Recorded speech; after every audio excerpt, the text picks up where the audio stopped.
Volume study 4 ಯೆಹೋವನ ಮುಯ್ಯಿ ತೀರಿಸುವ ದಿನದ ಹರ್ಮೆಗೆದೋನ್ ಯುದ್ಧ ಅಧ್ಯಾಯ 7 ರಾಷ್ಟ್ರಗಳು ಒಟ್ಟುಗೂಡುವುದು ಮತ್ತು ದೇವರ ರೌದ್ರದ ಮಹಾ ಬೆಂಕಿಗಾಗಿ ಅಂಶಗಳ ಪೂರ್ವಸಿದ್ಧತೆ. ಪುಟ 233. ಮಿಸ್ಟರ್ ಒಶಿಮಾ ಹೇಳಿದನು, ನಾವು ನಮ್ಮ ದೇಶವನ್ನು ಎಲ್ಲಿ ಯುಕ್ತವಾಗಿ ಸೇರಿಸಬೇಕೋ ಅಲ್ಲಿಗೆ ಸೇರಿಸುವೆವು. ತಯಾರಿಕಾ ದೇಶವಾಗಿ ಪ್ರಮುಖವಾಗಿರುವ ಕಡೆ ಸೇರಿಸುವೆವು. ನಮಗೆ ಅಧಿಕ ಮೊತ್ತದ ಉಕ್ಕು ಬೇಕಾಗಿದೆ ಹಾಗೂ ಅದಕ್ಕಾಗಿ ನಾವು ಬೇರೆ ದೇಶವನ್ನು ಅವಲಂಬಿಸುವುದಿಲ್ಲ.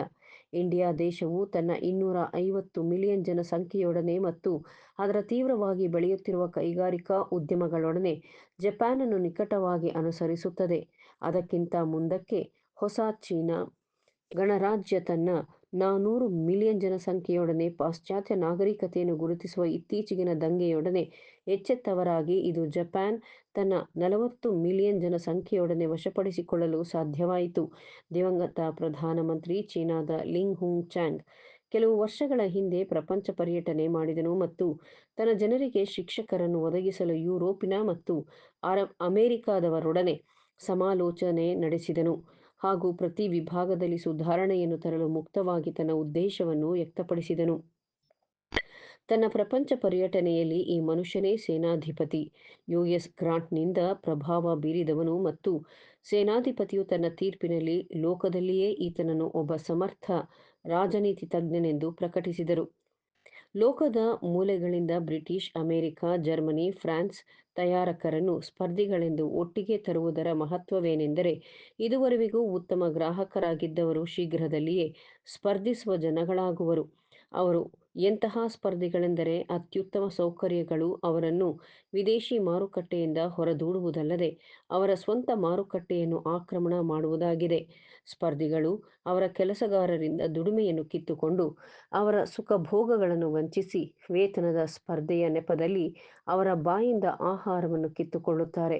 ಈ ದೃಷ್ಟಿಯಿಂದ ಜರ್ಮನಿಯ ಚಕ್ರಾಧಿಪತಿಯು ಯುರೋಪಿನ ರಾಷ್ಟ್ರಗಳನ್ನು ಪೂರ್ವದಲ್ಲಿ ಏರುತ್ತಿರುವ ಮತ್ತು ನಾಗರಿಕತೆಯ ನಾಶಕ್ಕೆ ಬೆದರಿಕೆ ಹಾಕುವ ಭೂತದಿಂದ ದಿಗ್ಭ್ರಮೆಗೊಂಡಂತೆ ಚಿತ್ರಿಸುವುದು ಆಶ್ಚರ್ಯವೇನಿಲ್ಲ. ಆದರೆ ಇದನ್ನು ನಿಯಂತ್ರಿಸಲು ಸಾಧ್ಯವಿಲ್ಲ. ಇದು ಅನಿವಾರ್ಯತೆಯ ಒಂದು ಭಾಗವಾಗಿದೆ. ಬೇಡಿಕೆ ಮತ್ತು ಪೂರೈಕೆಯ ನಿಯಮದಡಿಯಲ್ಲಿ ಕಾರ್ಯನಿರ್ವಹಿಸುತ್ತದೆ. ಅದು ಹೇಳುವಂತೆ ಅತ್ಯಲ್ಪ ಬೆಲೆಯಲ್ಲಿ ಉತ್ತಮವಾದುದನ್ನು ಖರೀದಿಸುವುದಾಗಿದೆ. ದುಡಿಮೆ ಮತ್ತು ಸರಕು ಈಗ ಪ್ರಾರಂಭವಾಗಿರುವ ಒತ್ತಡವನ್ನು ಮೊಟಕುಗೊಳಿಸಲು ಮತ್ತು ನಿಲ್ಲಿಸಲು ಒಂದೇ ಒಂದು ಮಾರ್ಗ ಸ್ವಾರ್ಥತೆಯ ನಿಯಮ ಬಹಳ ತೀವ್ರವಾಗಿ ಮುಂದುವರಿಯಬೇಕು. ಆಗ ದೇವರು ಒದಗಿಸುವ ಪರಿಹಾರವೆಂದರೆ ದೇವರ ರಾಜ್ಯ, ಅದರ ನೂತನ ನಿಯಮ ಮತ್ತು ಪ್ರೀತಿ ಮತ್ತು ಸಮಾನತೆಯ ಆಧಾರದ ಮೇಲೆ ಸಂಪೂರ್ಣವಾಗಿ ಸಮಾಜದ ಮರುಸಂಘಟನೆ. ಯುರೋಪ್ ಮತ್ತು ಅಮೆರಿಕಾದ ಜನರಿಗೆ ಜವಳಿಯು ಮಾತ್ರವಲ್ಲ, ಯಂತ್ರೋಪಕರಣಗಳಿಗೂ ಲೋಕದ ತುಂಬ ಗ್ರಾಹಕರಿದ್ದರೂ ಬೇಡಿಕೆಗಳಿಗಿಂತಲೂ ಪೂರೈಕೆ ಹೆಚ್ಚಿಸುವ ಸ್ಥಾನದಲ್ಲಿದ್ದಾರೆ ಮತ್ತು ಅವರ ಕೋಟ್ಯಾಂತರ ಜನಸಂಖ್ಯೆಯು ಕಡಿಮೆ ವೇತನಕ್ಕಾದರೂ ಸರಿ ಉದ್ಯೋಗವನ್ನು ವ್ಯರ್ಥವಾಗಿ ಅರಸುತ್ತಿದ್ದಾರೆ.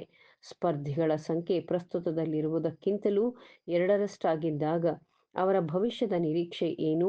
ಈ ಉಭಯ ಸಂಕಟಕ್ಕೆ ನೈಸರ್ಗಿಕ ಏರಿಕೆಯೂ ಕೂಡ ಸೇರಿಕೊಳ್ಳುತ್ತದೆ. ಈ ಬಾಹ್ಯ ದೃಶ್ಯವು ಅನಾನುಕೂಲವಾದದ್ದೇನೂ ಅಲ್ಲ, ಹತಾಶೆಯ ಅಂಧಕಾರವಲ್ಲ, ಏಕೆಂದರೆ 700 ಮಿಲಿಯನ್ ಹೊಸ ಸ್ಪರ್ಧಿಗಳು ಲೋಕದಲ್ಲಿ ಅತ್ಯಂತ ಸುಲಭವಾಗಿ ನಿರ್ವಹಿಸಬಹುದಾದ ತಾಳ್ಮೆಯ ಮತ್ತು ಮಿತವ್ಯಯದ ಜನರು ಯುರೋಪ್ ಮತ್ತು ಅಮೆರಿಕಾದ ಕೆಲಸಗಾರರನ್ನು ರಾಜಧಾನಿಯು ನಿಯಂತ್ರಿಸಬಹುದಾದರೆ ಮಾಲೀಕರಿಗೆ ವಿಧೇಯರಾಗಿರುವುದನ್ನು ಬಿಟ್ಟರೆ ಬೇರೇನೂ ತಿಳಿಯದ ಇವರನ್ನು ನಿಯಂತ್ರಿಸುವುದು ಇನ್ನೂ ಸುಲಭ ಸಾಧ್ಯ.